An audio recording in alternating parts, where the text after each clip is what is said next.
Okay, so today we're going to take a look at rebalancing your hips using a couple of simple workouts. So the first exercise that we're going to use for our warm-up every day is going to be the calf raises and the tibialis raises. So we'll start with the tibialis raises. So we lean against the wall. So we want our hips against the wall. We can lean forward a little bit to get an extra stretch out of the hamstrings. We want to walk our ankles out to the maximum range of motion and then flexing the knees back so the quads are engaged, keeping our back straight. We're going to lift the toes and then plant the feet. We want to get the full muscle activation, so holding for a second at the top and then putting them all the way into the floor. We want to rep out, starting with 10, working your way up to 20. Once you're at 20, that's good. You don't have to push further. So right after you finish your sets, tibialis raises, you can turn around and do calf raises against the wall.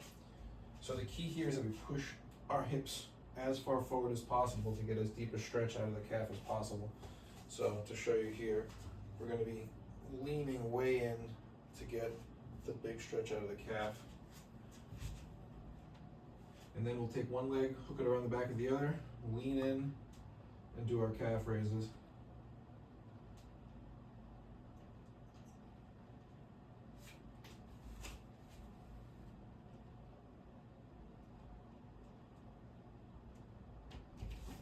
Same idea here, pushing to the top range of motion, lowering down all the way. We want to get that big stretch out of the calf. We want to have the knees flexed as we lean in the whole time, glutes flexed, back flexed. So all these muscles are engaged. The butt's engaged, the hamstrings, the quads, as we're doing the calf raise. That way we can get our body acclimated to working at the end range of motion. So you want to go through 2 sets, 3 sets of those to get your ankles warmed up, and then we'll do our warm-up for the ankle and knee, which is going to be the Peterson steps. So we use something for stability, and then we're going to keep the hip straight. We're going to lean ourselves back as we bend the knee and bend the ankle, and then uprighting ourselves.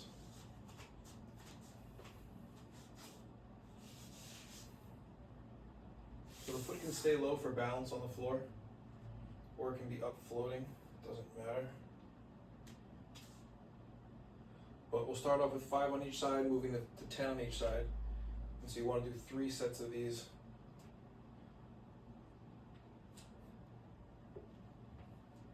And again, we can stabilize. I just want to do it at a better camera angle. The key is the ankle and the knee bend here. It's not that we can stabilize through it. We just want to work on getting a good strong bend with that straight hip. What we don't want to do is this. We don't want to sit down. We want to be sending that chest back, getting that full stretch out of the quad all the way up to the hip. So we'll start off the wall, 2 to 3 sets. Come over here to your Peterson steps. We want to do at least 3 sets of these. If you want to do more, up to 5 sets, that's great as well. This is a really fantastic blood flow exercise for the knees, and in training the glutes to engage all the time when we walk, not just when we need them.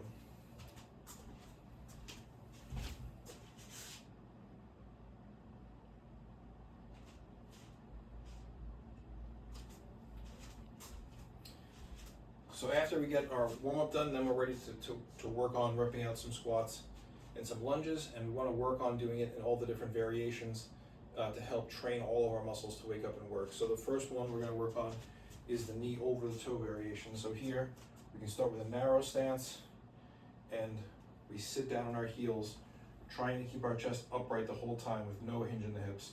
All the action in the ankles and in the knees.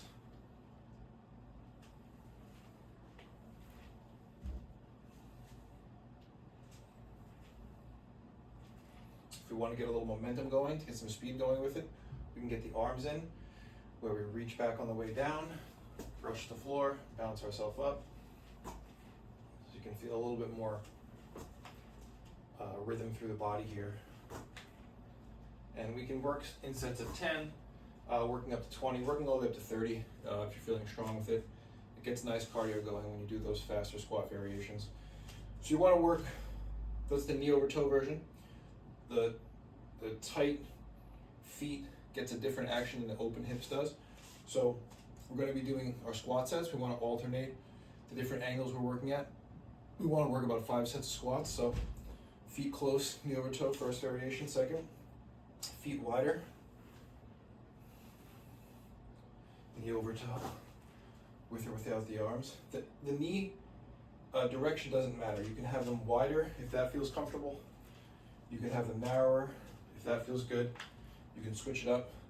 Again, we want to work having the different muscles coordinate all the different ways. So that's our knee forward squats. Body staying upright, knees going forward, most of the action in the ankles. The next is sort of our ass to grass, sitting back, knees staying on top of the foot squats. Over here, we can go with a narrow stance, which is going to be different for each of us. And then we send the butt back, and we allow our chest to come forward as we get as deep as we can down here. Side. And if we want to get a little momentum going here with the arms, I like to swing my arms forward and back, or holding my hands in front of me like I would be carrying a kettlebell or doing a front squat. This can feel good as well. So you want to do 5 sets of squats, somewhere in the 10 plus range. Start working yourself up to 50 to 100 squats during these workouts. If we were just progressing through our workout, we would have done our warm-up, hit our heavy level of squats. After that, we would move on to our flexibility, mobility work. Right now, we're going to move on to the second leg workout, which will be lunge focused. So for this, there's 2 variations we want to work with. One is getting a maximum stretch out of the back hip and maximum bend to the front knee. So for that, we need something to step up onto. And then we're going to step up, find a comfortable position where this leg can stay straight, but we can get as far forward as possible. So the maximum expression here would be sitting on my heel with my knee super far forward, with my back knee straight. And I want to go about 5 in a row here, really getting to that maximum extension, feeling that stretch, sitting on here, feeling the glute squeeze as I push back. If the knee going forward doesn't feel great, I can still do it here, where I keep the knee over the heel and get still get a huge stretch out of the back quad. Still need to kick this glute in for stability. So as we progress, the knee comes further forward, and as we get better at this exercise, the foot gets lower down until we're lunging with maximum gravity. So just to give my other leg a little bit of practice. The knee staying on top is fine, as long as we get that big extension through the back leg. As we get better at it, we push that knee further forward, still extending out of that back leg. Eventually working your way down to the floor. These ones we do less of. 5 on each leg, 10 total for a set. We don't need to push much further than that. When you get really strong at that number, you can work to pushing it a little bit harder and moving the foot a little bit lower. The next style of lunge, we're not going to focus on the front leg as much as we do on the back leg, so we need to find something to elevate the back leg on.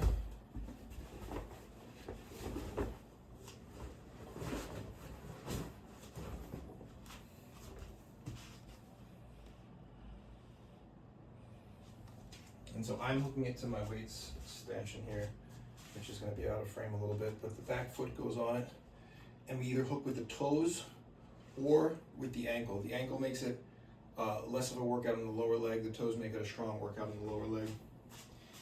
And then we find a comfortable distance where we can keep our body upright, push that knee down, and sit back, trying to get that butt to the heel.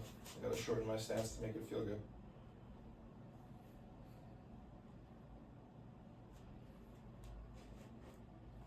So that knee pushes down towards the ground, reaching its way back, feeling this big quad stretch here, hooking the toes, and then pushing off that back leg, we upright ourselves. So we want to avoid this, where we hinge forward, and we want to push the butt back and pushing the knee down. It's a bit of a mental game because this isn't such a natural way to move. And this one really drives the focus of the glute on the front leg and the quad and the hip flexor on the back leg. So here we push the foot down to get that quad active. We use that active quad as we reach it down to support ourselves as we sit back as much as we can, glute to heel, and then pushing into the foot to stand back up again. Shifting back, and then pushing ourselves upright. We want to, again, avoid the hinge forward, diving out of it. That becomes all front leg. We want as much back leg action here as possible. Now, if you have to cheat and use that front leg, use some hinging, it's fine, as long as we're conscious that that back leg needs to be pushing the whole time to get that glute, hip flexor, groin coordination worked in there. And on the front leg, you want to be pushing that heel in, squeezing that glute for stability, so you can use that to push yourself upright rather than having to roll yourself forward.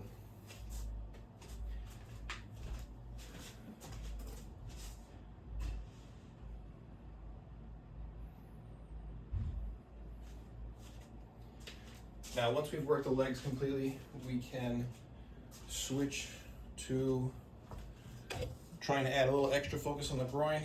There's two ways we talked about doing that. One, standing good morning, it's called.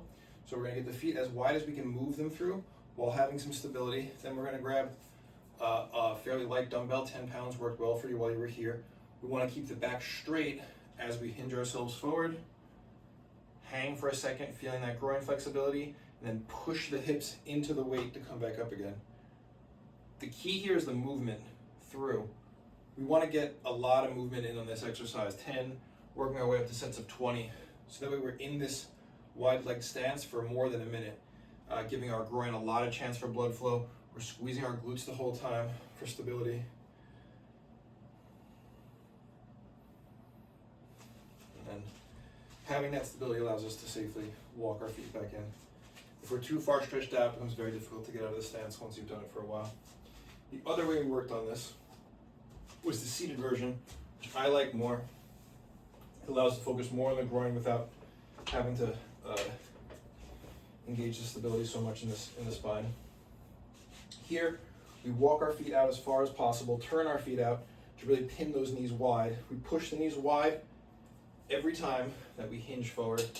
And again, you want to try and keep a flat back as you hinge forward and come up. You came down very nicely during your sets. My back isn't as flexible, or my hips aren't as flexible, so I curve my spine to get more exposure time on my groin, because you want it to have more, take a second or so through each rep to really push into the feet, push into the hips, feel the glutes squeezing for stability, feel the groin pushing itself to stay open when you're down at the bottom. And you want to rep that 20 times. Just keep going. When we're seated, there's not really any threat of falling or exhausting yourself, so you can keep just tilting back and forth. And if the weight doesn't feel good, you can put it on the floor on a rep to keep moving. That way we can spend about, again, 90 seconds to 2 minutes with that blood flow really strong on the inner groin and on the glutes as they flex to keep our legs out there. And so that's your add-on glute work for our glute and groin work for when you want to add the additional exercise. And then the finishing flexibility we worked on with the piriformish push-ups and the glute stretch on the bench. So we elevate the bench to give less focus on the turnout of the leg and pressure on the knee, and more focus on the hips. We stabilize the foot and push the knee into the bench here. So now we're pushing down the knee, pushing into the back leg, and to get a bigger stretch out of the glute, we lower ourselves down and bring ourselves up. Or we can just hang out as deeply, as low as possible, whether the back knee's bent or the foot's walked back. There's a strong stretch on this opposite hip as well. So we want to be here for 30 seconds or 10 up and downs, And then for the piriformis, we lean forward. Easiest variation, a little bit of hand support, going over the knee, moving ourselves toward the center, taking away the hands. And the strongest version of it, we're putting our head to our foot and pushing it back up again. We want to do 5 to 10 that way, or 30 seconds to a minute in the piriformis pressure. So you want to stretch each hip for at least a minute on each side if you want to do just timed holds, or 10 reps of the ups and downs as far as you can make it, and then holding it the rest of the way as you build that strength. So that'll stretch the glutes and the piriformis really well while mobilizing them. So that way we don't just gain the flexibility, but the ability to use the glute and the rotators at that range. And then the final stretch we talked about was the hip flexor stretch and the big quad stretch at the wall, where we use something as a back support to push into, and we want our knee to be pushing into the corner of the wall, our foot to be pinned against the wall, and then the variation of it goes from here, where you're pushing your foot back and your knee into the wall, supporting yourself, to not supporting yourself, to uprighting yourself without curving your back. So we're not arcing backwards, we're just standing up, to finally straight back against the wall here. We're pushing the knee down to bring the hip forward, so that way it's a hip flexor stretch. The quad's really alive, the tibialis muscles are alive, the whole leg is getting a stretch here. We want to be 60 seconds on each side. So for the last two mobilizing exercises, plus the groin one, you want to do 2 to 3 sets of those as well. They take a little bit longer, so you're looking at, if you're doing just these two paired together, about 5 minutes for each set, so we'll do about 15 minutes of finishing flexibility and mobility there, more like 20, 22, 23 minutes if you add in the groin piece as well. And that should take us through everything we went over, and I'll have it written up in a daily breakdown so you can see what to do each day, and then just click through the videos to figure it out.